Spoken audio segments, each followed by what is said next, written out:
1장에서 9장까지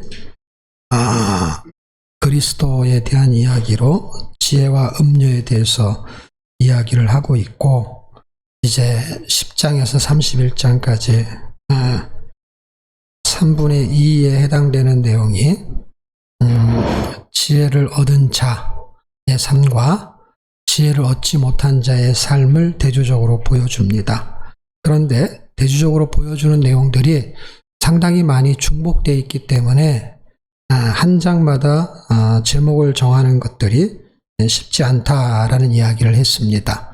그래도 말하려고 하는 요지들이 분명히 있겠다라는 생각을 해봅니다. 자, 10장에서는 지혜자의 입술에 대해서, 그러니까 지혜를 가진 자가 이제 행동을 하기 전에는 말부터 하게 돼 있어요. 그래서 말을 배우는 것이죠. 어린아이가 태어나서 말을 배우는 거죠. 그런 것처럼 이제 예수로 태어난 사람들, 지혜로 태어난 사람들, 그리스도의 지혜로 태어난 사람들, 하나님의 지혜로 태어난 사람들, 그게 십자가의 도로 태어난 사람들을 말해요. 이게 고린도전서 1장 18절 이후에 그게 하나님의 지혜다라고 말합니다. 하나님의 지혜로 하나님께로서 난 자들, 그들이 이제 말을 배우는 거죠. 그 배우는 것이 이제 신앙 고백을 배우는 거예요. 어떻게? 인생 사는데 피곤하고 힘든 건 사실인데 그래도 하나님이 책임지신다라는 말을 배우기 시작하는 겁니다. 11장에 가면은 그 지혜자의 열매들이 있겠다라고 말합니다. 그런 열매가 11장 30절에 생명나무하고 연결이 되어집니다. 그리고 그 지혜자는 어떤 삶의 길을 가야 되느냐 할 때 그게 12장 28절에 생명의 길로 간다.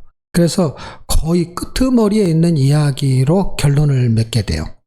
왜냐하면 11장이 31절까지 있지만 30절이 생명나무하고 연결을 시켰고 12장은 그 길에는 사망이 없다라는 걸 연결을 했습니다. 자, 오늘은 그하고 연결을 지어서 지혜자가 지혜의 말을 통해서 그 열매를 거두고 열매를 거둔 사람의 삶의 방식이 길이죠. 그 어떤 길로 가느냐? 생명의 길로 가죠. 그 생명의 길로 가는 기준이 뭐냐 할 때 그 기준이 교훈이라는 거예요. 어떤 교훈? 지혜자의 교훈에 따라서 그 길로 간다는 것입니다. 자, 그래서 제목이 뭐죠?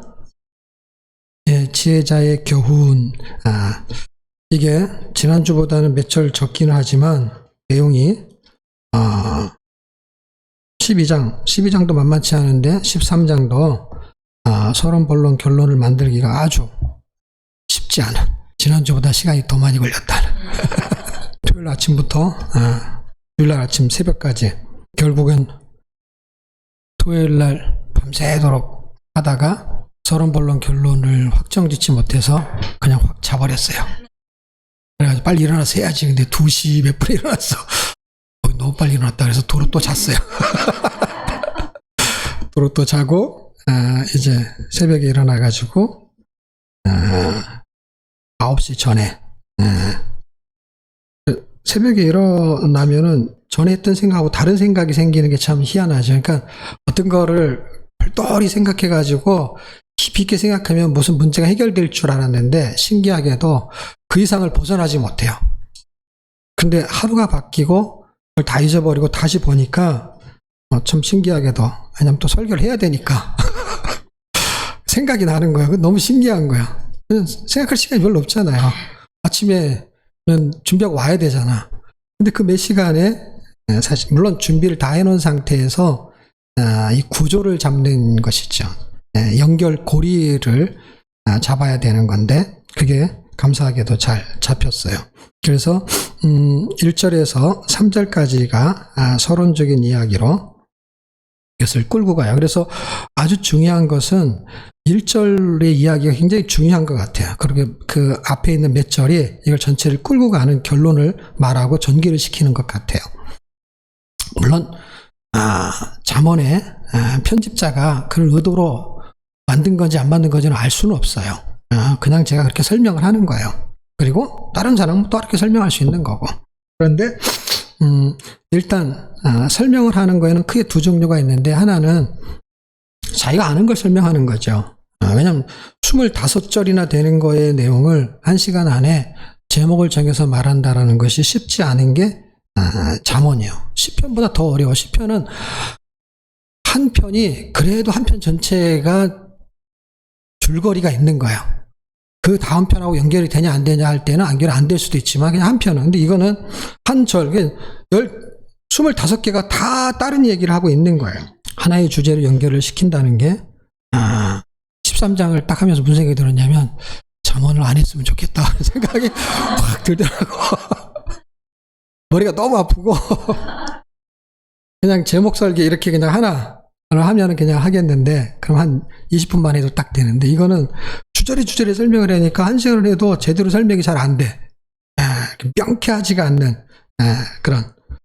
그렇지만 이걸 또 하다가 중간에 그만둘 수도 없고 이게 뭐 어중간에 걸쳐가지고 그래서 일단은 될 대로 되라고 잡으렸는데 잘 될 것 같아요.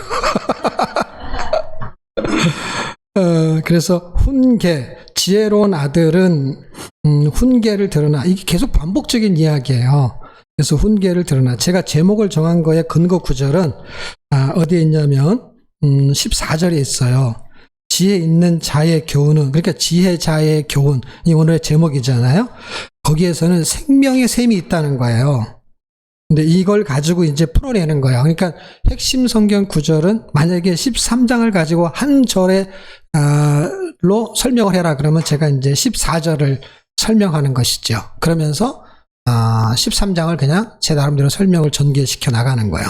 그런데 이제 우리가 한 장씩 한 장씩 살펴보는 거는 절절히 어떤 구조가 있는지를 살펴봐야 되니까 1절에서 3절까지를 요거를 가지고 이제 설명을 하는 거예요.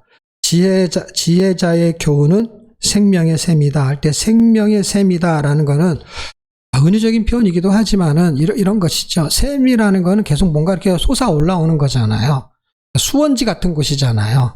생수를 만들어내는 게 있고 우리는 생수를 사다 먹기도 하지만 생수를 사다 먹는 거는 만들어진 걸 먹는 거고 수원지는 생수를 만들 수 있는 곳이잖아요. 그러니까 지혜자의 교훈은 생명의 샘이다 라니까 지혜로운 자의 훈계, 교훈은 훈계하고 연관성이 있거든요. 그것은 생명이라는 것을 먹을 수 있다 이 말이 되는 거예요.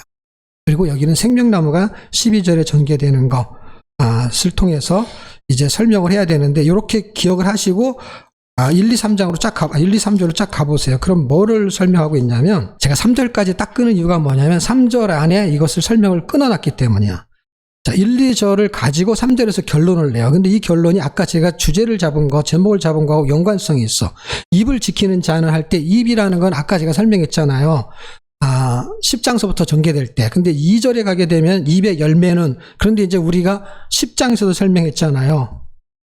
왜냐하면 지혜자의 입술에 대해서 지혜자는 이런 말을 한다. 그 다음에 지혜자의 열매가 있다 그랬잖아요. 근데 그 열매가 뭐냐면 결국 생명이라는 얘기를 했었거든요. 근데 그걸 또 반복하고 있는 거예요. 그러니까 지혜자의 훈계는 부자게 되게 하는 것이냐 아니면 머리가 좋게 하고 좋은 대학에 갈 것이냐 이게 아니라 생명하고 연결이 된다는 거예요. 왜냐하면 지금 이 복음은 생명을 다루고 있는 책이기 때문에 그렇습니다. 그럼 이 땅에 사는 동안에 건강하게 사는 거, 그 다음에 지혜롭게 사는 거, 그 다음에 좀 부유하게 사는 거, 이게 필요 없느냐? 아니죠. 필요하죠. 그러니까 사실은 우리가 여태까지 살펴봤지만 건강에 대한 이야기도 그 전에 나왔고, 그 다음에 전장에도 나왔고, 그 전에도 나왔고, 여기도 나오는 게 뭐냐면 재물에 관계되는 이야기를 계속 반복적으로 해요. 그리고 보증도 사실은 재물하고 관계된 거야. 뭘 보증을 섰을 때 재물에 대한 부분이 피해를 입는 거거든요. 그러니까 재물하고 연관성이 있다라는 거예요. 이 땅에 사는 거하고도 연관성이 있다는 거예요. 근데 마지막에 결론은 뭘로 끝나는 거냐? 결론은 부자로 끝나는 게 아니라 사망이냐 생명으로 끝난다는 거야. 부자도 죽어야 되고 가난한 사람도 죽어야 된다는 거야. 우리가 아는 부자 나사로의 비유처럼 둘 다 죽는다는 거야. 부자도 죽고 거지도 죽는다는 거야. 나사로도 죽어요. 그런데 부자로 살았던 것이 잘못됐냐? 그런 얘기를 하고 싶은 게 아니야. 가난한 게 사는 게 정말 피곤하고 힘든 일이지 않느냐? 그럴 수 있죠. 남한테 가서 얻어먹는 게 그걸 좋다 이렇게 평가하는 얘기는 아니죠. 그러니까 그런 종류의 삶이 있다라는 것은 다 인정한다는 거야, 성경이. 근데 마지막에 대한 준비를 했냐 안 했냐는 거야. 부자가 부자로 살면서 마지막을 준비할 기회가 있었는데 그걸 놓쳤다는 거예요. 부자로 살았다는 게 잘못됐다는 얘기를 하려는 게 절대 아니에요. 부자로 살면서 부자로 사는 게 목적이었다는 거고, 근데 가난하게 사는 나사로는 마지막을 준비하며 살았다는 거예요. 가난한 것이 불편하고 힘든 것이라는 거에 초점이 아니고 마지막이 있었는데 준비를 하고 살았냐 안 살았냐 얘기를 하고 있는 거예요. 자, 그 이야기를 지금 생명이냐 멸망이냐로 설명하고 있는 거예요. 그런데 지금 입을 지키는 자는, 그러니까 생명과 멸망이 어디에서 출발하느냐 할 때 입에서 출발한다는 얘기를 하는 거예요. 그 열매가 복록과 강포로 설명해요. 그러니까 2절을 보세요. 지금 1절은 이걸 전체를 끌고 가는 지혜자의 교훈이죠. 지혜자의 교훈은 생명의 셀미라라고 하는 거는 그 절에 있지만은 그거를 갖고 오는 거예요. 왜냐하면 그것을 전개시키고 있는 거예요. 지금 이 지혜자가 훈계를 통해서. 그래서 이걸 듣는 사람은 생명과 같은 걸 얻게 된다는 거야. 그 입술의 열매로 복록을 누린다라는 게 무슨 말이에요? 복을 누린다라는 거예요. 그가 한 행동에 따라서, 그가 한 말에 따라서. 이거는 꼭 우리나라의 그 비유에 이런 비유가 있잖아요. 말 한마디가 천냥비를 갖는다라는 거예요. 왜냐하면 말에 대한 거니까. 그러니까 하나님이 책임지십니다. 이런 말 한마디를 통해서 누가 책임을 져야 돼, 그러면? 하나님이 할 수 없이 책임을 진다니까 자꾸 그들이 자꾸 책임을 져달라고 얘기하는 거야. 그러니까 책임을 지는 거야. 그러니까 사실 책임을 진 거잖아요. 어떻게 해요? 죽어야 되는 거를, 아니면 죽었는 데를 살려냈어. 그러니까 그분 때문에 다시 사는 게 됐어. 다시 사는 인생에 대해서 내 생명을 책임진 거잖아. 그럼 내 인생도 그분이 책임질 거에 대한 고백을 하는 것이 틀린 게 아닌 거예요. 그리고 그런 얘기를 자꾸 할수록 어떻게 해요? 그렇지 않아도 책임지려고 했는데 자꾸 확증이 되는 것이죠. 그래서 그분이 책임지시는 것을 지금 2절에서 뭘로 설명하고 있냐? 복록을 누린다라는 거예요. 그 복을 누린다라는 건 뭘로? 입술의 열매. 하나님이 책임지실 겁니다 하는 이야기를 통해서 그분이 정말 책임지는 거예요. 우리 아이들 같은 경우에, 막내 아이들 같은 경우 성경에 있는 대로 내일 일을 염려하지 말라. 한날의 괴로움은 그날의 족하니라. 그러니까 책임을 누가 진다는 거예요? 하나님이 진다는 내용이 거기 포함되어 있는 고백이에요. 그게 믿음으로 했든 믿음으로 하지 않았든 말의 효력의 힘이라는 게 되게 놀라운 게 뭐냐면 그 말 자체에도 능력이 있거든요. 말 자체에 있는 능력 때문에 그 믿음을 가지고 안 했을지라도 그 믿음으로 끌고 가는 힘이 있다니까. 그게 말만 내뱉어도 그렇게 끌고 간다니까요. 네, 그 이야기를 지금 설명하고 결론 어떻게 되냐? 생명이냐 아니면은 멸망이냐 하는 설명을 2절에서는 복록이냐 강포냐 이렇게 설명하는 거예요. 복록은 복이라고 말하면 되고 강포 어려워요. 쉽게 설명은 뭐냐? 강도를 당하냐? 이렇게 설명해도 돼요. 강도질을 당하는 것과 압제와 압력을 강포라고 해요. 그거를 다른 말로 말하면은 그냥 강도질을 당하는 거예요. 육신의 강도질을 당할 수도 있고 영적인 강도질을 당할 수도 있고 재물의 강도질을 당할 수 있어요. 뭔가 강포를 행해가지고 그 사람을 압력을 행해하는 거예요. 정신적으로 피곤하게 만드는 것도 강포예요. 육신적으로 피곤하게 만들고 물질적으로 피곤하게 만들면 어떻게 해요? 압력을 가하고 압제를 가할 수 있어요. 이게 강포라는 단어에 포함되어 있어요. 그래서 그냥 청소년들도 이해하기 쉽게 하려면 어떻게 하냐? 그냥 강도를 당한다라고 해도 틀리지 않겠다. 약간 뉘앙스는 다를 수 있지만은 그냥 의미적으로는 단어가 비슷하다. 강자로 시작하기도 하고 복록은 그냥 복이라는 단어를 기억하면 돼. 이거 복을 누리는 거구나.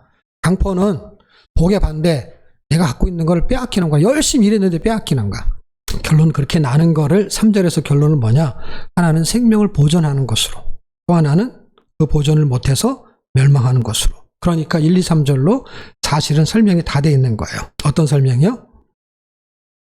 훈계는 생명과 멸망의 갈림길이라는 것이고 그것이 뭘로 설명하느냐?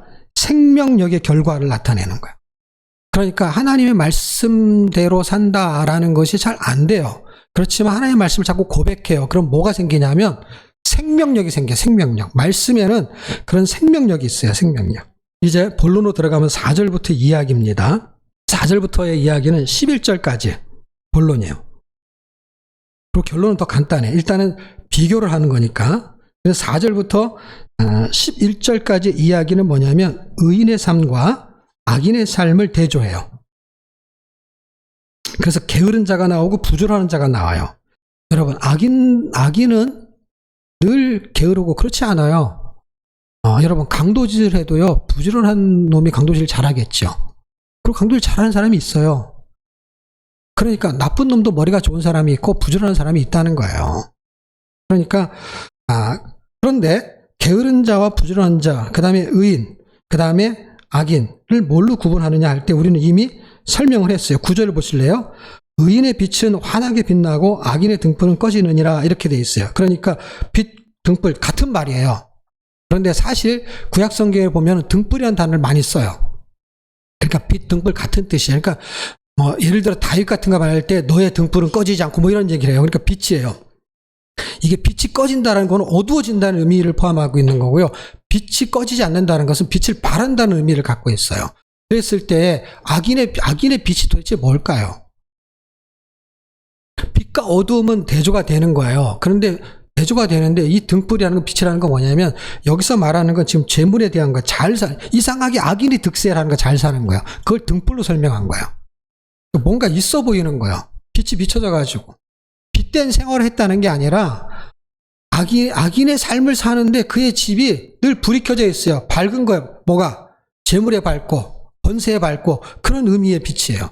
근데 이 의인의 빛이라는 거는 부유의 빛이 아니고 그의 삶의 빛을 말하고 있는 거예요. 이 삶의 빛을 사는 사람이 가난할 수도 있고 부유할 수도 있지만 이 빛은 꺼지지 않는다는 거예요.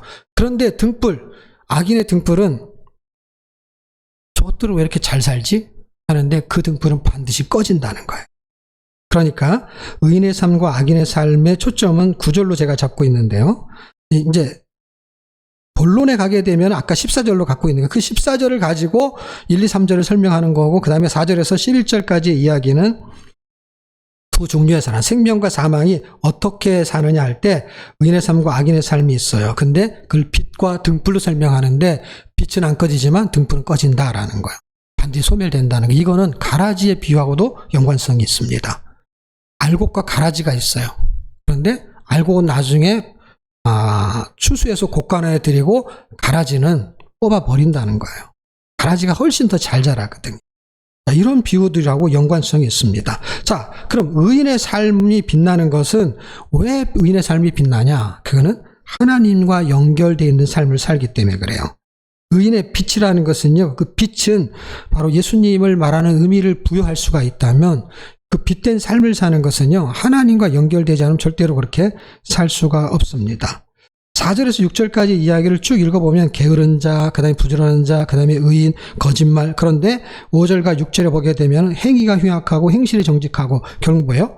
행실의 차이가 나타나게 되는 거예요. 어떤 행실을 하느냐는 거예요. 하나님과 연결된 사람은 어떤 행실을 하느냐 할 때 그리스도의 향기를 나타내는 삶을 산다는 거예요.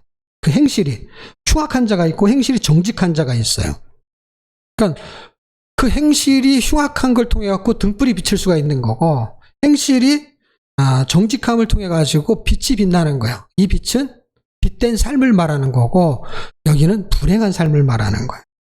잘 살지만 불행한 거예요. 그게 부자와 나사로의 비유가 아주 저는 적절하다라는 생각이 듭니다.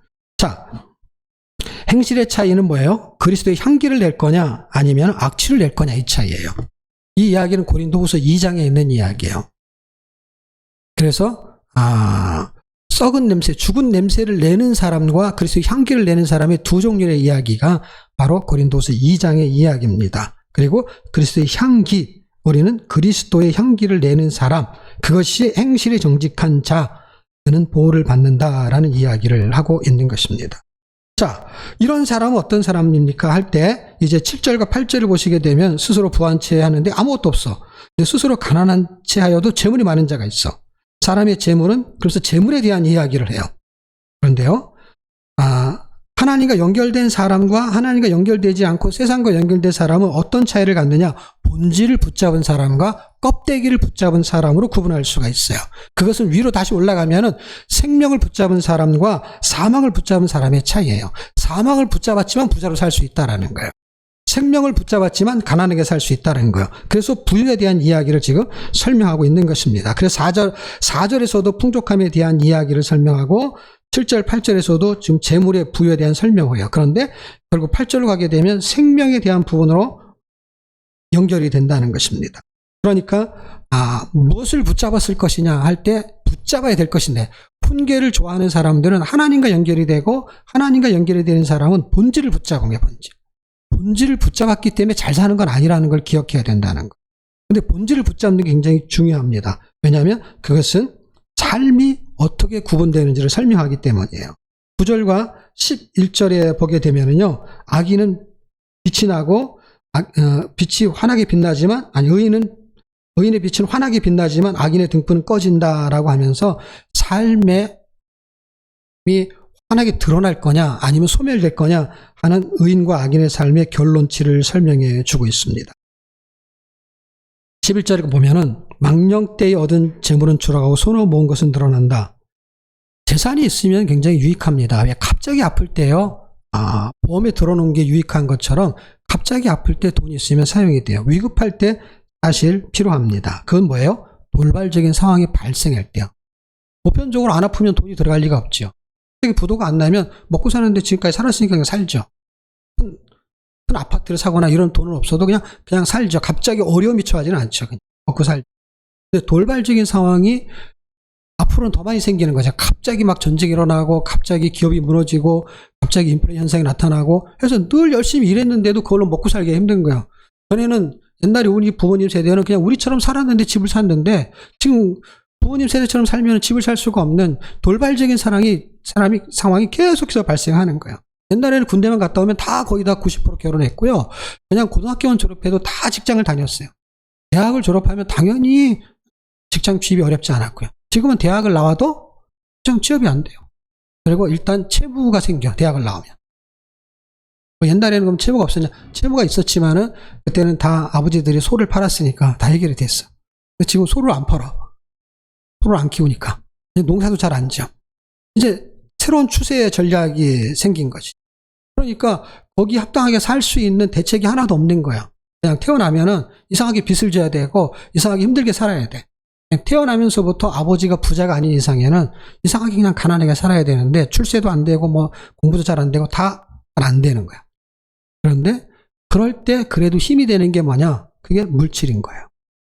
그런데 그 물질, 그렇게 힘이 되는 것을 세상 사람들이 다 인정을 해요. 왜냐하면 그게 지혜이기 때문에. 물질이 앞에 어떠한 돌발 사태가 상황이 발생했을 때 그것을 쓸 수 있는 힘이 됩니다. 그런데 이것의 힘으로 쓰는 만몬이즘이 발달한 이 세상에는 돈이 사람을 오만하게 만들어요. 거만하게 만들고 오만하게 만들어. 그래서 돈이면 다 해결된다고 생각을 해요. 왜 오만하게 만드는지 아십니까?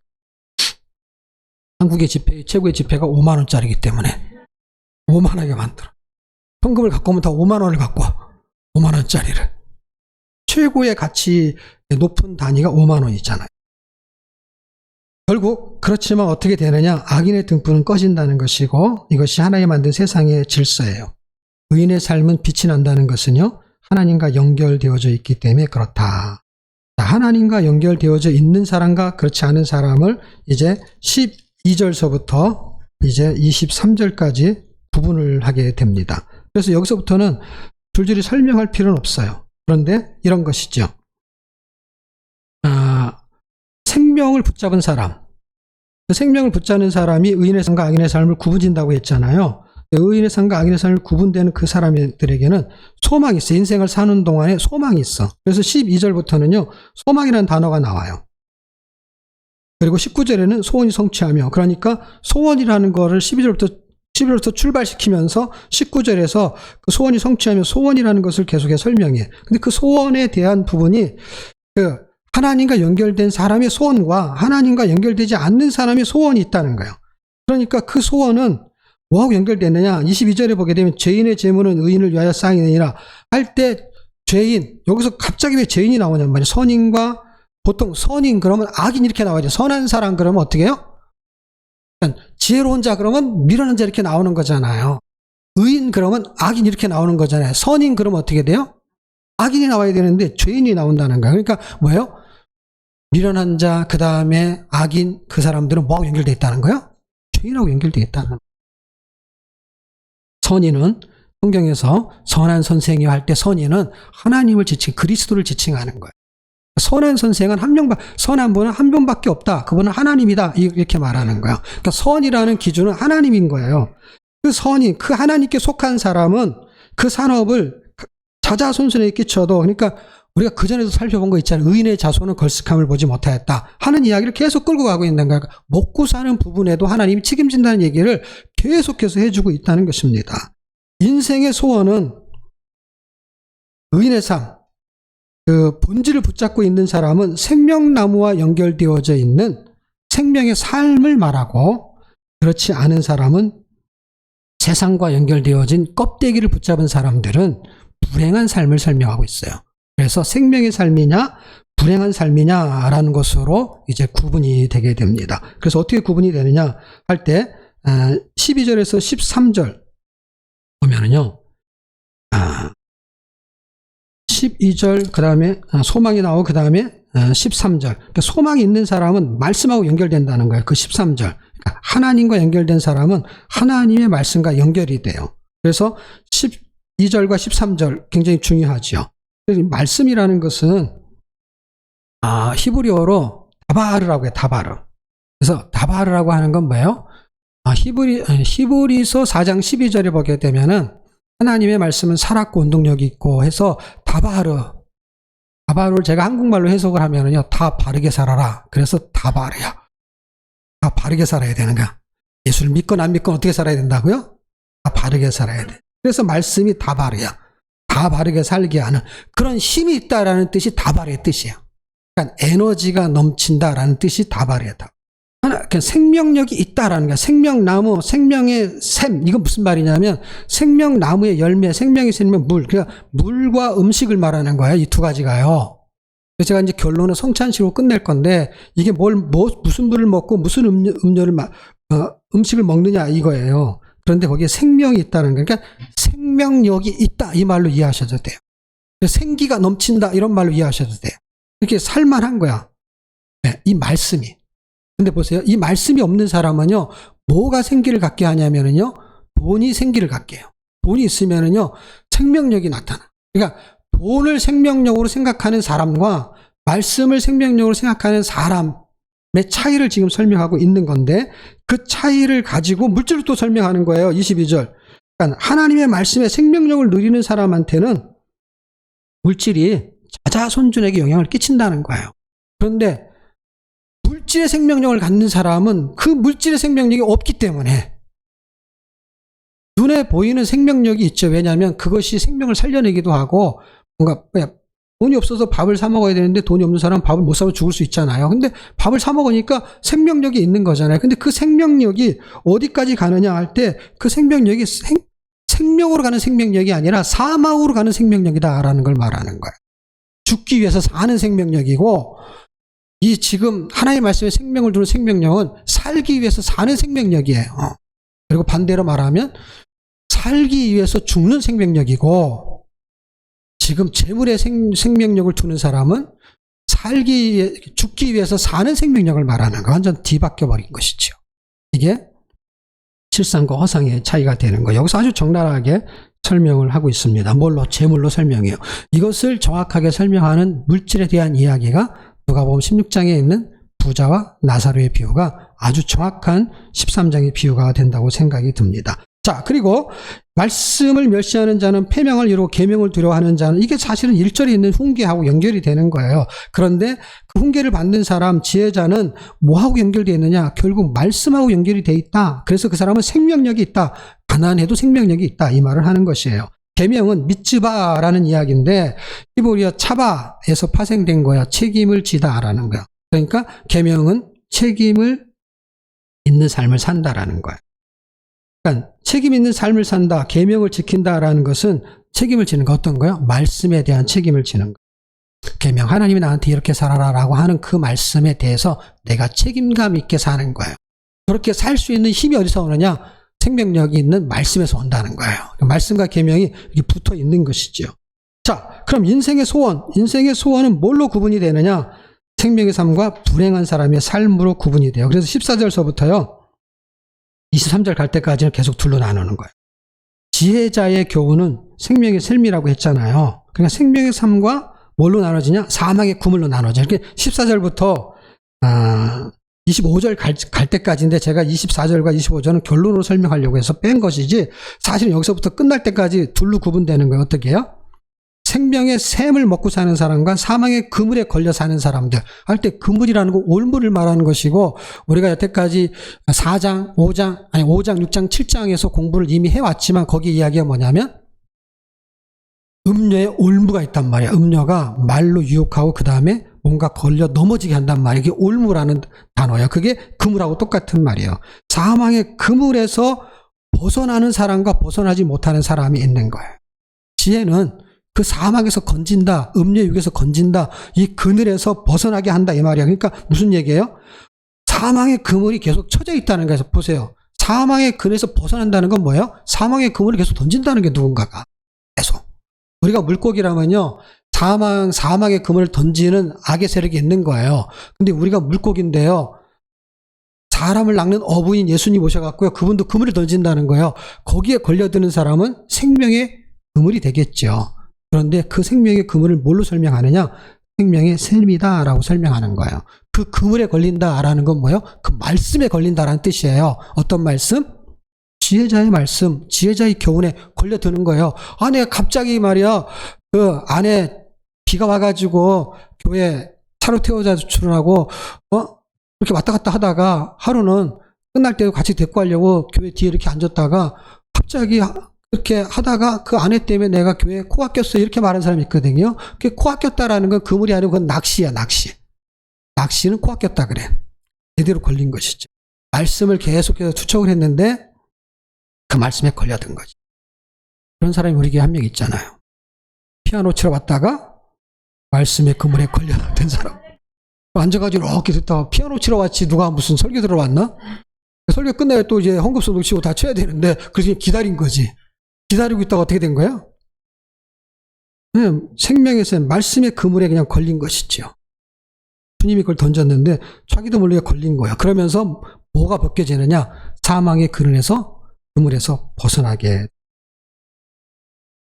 사망의 그물은 결국 자기한테 주는 욕심, 시험이에요. 야고보서 1장 14절과 15절에는 사람들이 시험을 받는 것은 자기 욕심에서 온다라는 거예요. 그런데 15절을 보면 욕심이 잉태한 듯 죄를 낳고 죄가 장성한 즉 사망을 낳는다. 그래서 욕심하고 사망하고 연결이 되어 있는 거예요. 이게 음료하고 붙게 되는 것이죠. 15절부터 쭉 보십시오. 선한 지혜는 은혜를 베푸나 괴사한 자의 길은 험하니라. 둘로 구분되는 거예요. 생명의 샘에 있는 사람과 그물에 걸려 넘어지는 사람의 두 종류가 쭉 설명이 되는 거예요. 16절, 17절 똑같아요. 악한 사자나 충성된 사자 다 하나는 재앙에 빠지고 하나는 양양이 된다는 거야. 똑같은 사자예요. 사신이에요. 대사들이에요. 18절, 19절 어디까지 되냐? 22절 갈 때까지. 선인은 그 산업을 각각 자자손손에게 끼쳐도 죄인의 재물은 의인에게 쌓이니라. 이렇게 둘로 구분이 된다는 거예요. 생명의 샘의 물을 마시는 자와 사망의 그늘에 걸려드는 자의 삶이 이렇게 구분된다는 거예요. 24절은 요게 이제 아까 지난번에도 제가 몇 절이라고 했죠? 12장 4절이 되게 어진여이 되게 이상한 게 꼈다 그랬잖아요. 이상한 게 낀 게 24절이에요. 요놈이 아주 피곤하게 만들어요.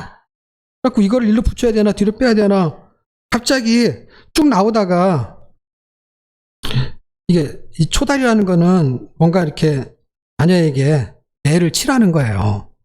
그런데 이 얘기가 갑자기 왜 나온가 봤더니 이게 훈계의 중요성을 말하는 거예요. 훈계가 얼마나 중요하냐. 매를 아끼는 자는 자식을 미워함이라. 자식을 사랑하는 자는 근실을 징계한다. 할 때 의도를 이해하셔야 돼요. 때려야 된다 이 말이 아니라 훈계의 중요성이 얼마나 중요해. 어릴 때부터 중요한 거를 훈계, 가르쳐야 된다는 이야기를 해주고 있는 것이죠. 히브리서 12장 5절에서 6절에는 내 아들아 주의 징계를 경히 여기지 말라. 하나님이 자기 아들한테는 징계를 하신다는 거예요. 그게 진짜 아버지라는 거예요. 징계가 없으면 사생자다. 그거는 하나님의 자녀가 아니라는 식으로 설명을 하는 거예요. 하나님의 자녀는 반드시 하나님이 꾸지람이 있다라는 거예요. 근데 보세요. 13장 1절에 보시게 되면 훈계, 그 다음에 꾸지람이라는 게 있잖아요. 꾸지람을 듣지 않는 사람은요, 내놓은 자식인 거예요. 아유, 저거는 말도 필요 없어. 얘기할 필요 없어. 아무리 얘기해도 듣지도 않아. 그렇게 내놓은 자식은 어떻게 돼요? 내놓게 되면은 사자밥이 되는 것이죠. 여러분, 이 바울서신 읽어보게 되면은 교회 밖에 내친다라는 게, 출교라는 의미는 우리 교회 나오지 마 이런 의미만 있는 게 아니라 그냥 사탄의 밥이 돼도 할 수 없다. 이런 아주 무서운 이야기인 거예요. 밖에 내놓겠다는 거예요. 24절은 훈계의 중요성을 설명하는 것이고, 이제 25절이 결론이에요. 결론은 뭐냐? 의인은 포식하여도 악인은 줄이느니라. 먹는 것으로 끝나요. 무슨 이야기죠? 의인은 풍성함을 누리지만 악인은 결국 쇠약해진다는 거예요. 의인의 빛 영원하지만 악인의 등불은 꺼진다는 거예요. 그것을 먹는 것으로 지금 설명하고 있는 거예요. 우리가 아까 살펴봤던 12절의 말씀은 생명나무고요. 14절은 생명의 샘이에요. 그런데요, 이 내용이 어디에 있냐면요, 요한계시록 22장 1절과 2절에 읽어보면 또 그가 수정같이 맑은 생명수의 강, 생명의 샘이나 생명수의 강이나 같아요. 왜냐하면 이것이 어디서부터 흘러나오느냐 할 때 생명의 근거가 성전에서부터 흘러나온다라는 얘기를 하려고 생명수의 강을 설명하는 거예요. 그러니까 하나님의 보좌에서 흘러나온다는 거예요. 그 생명수의 강을 내게 보이니 하나님과 어린 양의 보좌로부터 나와서 생명의 샘은 어디에 있는 거냐? 하나님의 보좌로부터 나온다는 게, 하나님의 말씀부터 나온다는 것입니다. 그 열매, 그리고 2절에 보게 되면 길 가운데로 흐르더라. 강 좌우에 생명나무가 있어. 나무는 물이 있어야 되잖아요. 생명나무가 있어 12가지 열매를 맺되 달마다 그 열매를 맺고 그 나무 잎사귀들은 만국을 치료하기 위해서 있더라. 이 이야기는요, 사망의 그늘에서 벗어나게 하는 그 생명의 샘, 생수의 강, 생수지요. 생수를 마시고 생명나무의 열매를 먹고 치료의 향기를 바라는 사람, 그들이 의인이라는 거예요. 치료의 향기를 바란다는 게 굉장히 의미가 있죠. 왜냐하면 그 요한계시록 22장 2절에 보면은 만국을 치료하기 위해서 있다라는 거, 그 잎사귀가, 그러니까 생명나무의 잎사귀가, 그 열매의 잎사귀가 만국을 치료하는 치료제라는 것이에요.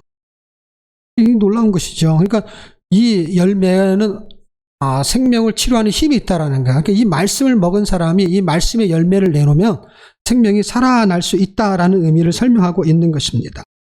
생명의 샘과 생명나무는 예수 그리스도다라고 설명할 수 있는데요. 왜냐하면 제가 마태복음 4장 14절로 17절을 읽어드릴 테니까 한번 들어보세요. 이는 선지자 이사야를 통하여 하신 말씀을 이루하심이라. 일러스되 스불론 땅과 납달리 땅과 요나단 강 저편 해변과 이방의 갈릴리어 흑암에 앉은 백성이 큰 빛을 보았고 사망의 땅과 그늘에 앉은 자들에게 빛이 비추었도다 하였느니라. 이때부터 예수께서 비로소 전파하여 이르시되 회개하라 천국이 가까웠느니라 하시더라. 예수님이 그 복음을 전할 때 언제부터냐? 그게 갈릴리 그쪽에서 그 땅이 그 북이스라엘 쪽의 땅이야. 갈릴리 그 위쪽이. 그 지역이 지파로 말하면 스불론 납달리 그 지파들이 있었던 땅이라는 거예요. 근데 그 땅들에서 사람들이 큰 빛을 봤다는 거예요. 그 땅이 어떤 땅이었냐? 사망의 땅, 사망의 그늘, 그러니까 사망의 그늘진, 그 사람들을 생명으로 나오게 하는 그 일을 주님이 하셨다는 거예요. 그러니까 생명의 샘과 생명나무는 예수 그리스도를 설명하는 것이고, 그분의 말씀을 붙잡은 사람들은 그 생명의 샘이 어디서 나오느냐 할 때 하나님의 보좌예요. 근데 그게 보좌가 어디하고 연결됐냐? 교회하고 연결되어 있고, 교회하고 연결된 하나님의 말씀이 이미 선포된 말씀이, 기록된 말씀, 성경 우리가 갖고 있다는 거예요. 그러니까 이 말씀이 바로 뭐예요? 생명의 샘이라는 거예요. 이 말씀에서는 생명나무의 열매가 있다라는 거예요. 그 열매를 먹는 사람들은 성찬의 삶을 사는 거예요. 그게 성찬이에요. 참된 음료와 떡을 마시는 거예요. 예수 그리스도의 말씀을 먹고 사는 사람들은 성찬의 삶을 사는 거예요. 그리스도를 먹고 마시는 것이고, 그리스도를 먹고 마시는 사람은 치료의 광선을 발할 수 있는 힘의 에너지가, 생명이 있는 말씀을 소유한 자들이다. 그런 자들이 되시기를 주의 이름으로 축복합니다.